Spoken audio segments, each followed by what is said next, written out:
काहे को परेशान होता है? यही सोच, यही ज़हन बना और इसी चीज़ कर अपनी सोच को फोकस कर ले कि तेरे रब के इख्तियार में है सब कुछ, और वही ज़ात है जिस पर हमने तवक्कल करना है। उसी ज़ात पर हमने अपनी सारे मामलात को छोड़ देना है, उसी के सौंप देना है, अपना आप भी अपने मामलात भी सौंप देने, उसी पर भरोसा करना है, उसी का खौफ अपने दिल में रख कर अपनी ज़िंदगी को उसके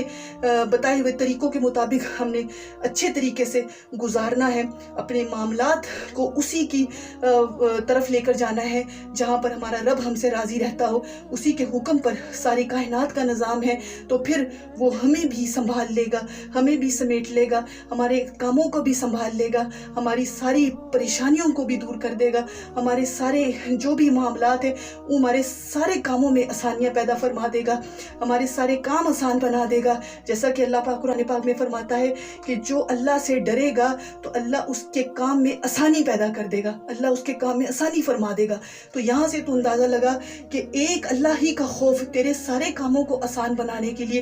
काफ़ी है। तो अगर तू चाहता है कि तेरे सारे काम आसान हो जाए, तेरे ज़िंदगी की सारी जो भी ट्रैक्स हैं जो बिल्कुल ख़त्म गलत हो रही हैं, जो भी तेरी ज़िंदगी में जितने भी तेरे रास्ते हैं उनमें जो रुकावटें हैं, जो मुश्किलात हैं, वो सिर्फ़ और सिर्फ इसी वजह से हैं कि लोगों के खौफ को, उनकी बातों को, उनके जो है वो इस चीज़ को कि लोग ऐसे, तो वो लोग यही चीज़ तेरी ज़िंदगी में तेरी कामयाबी की तरफ बढ़ने में और तेरे कामों में सबसे बड़ी तेरी रुकावट है।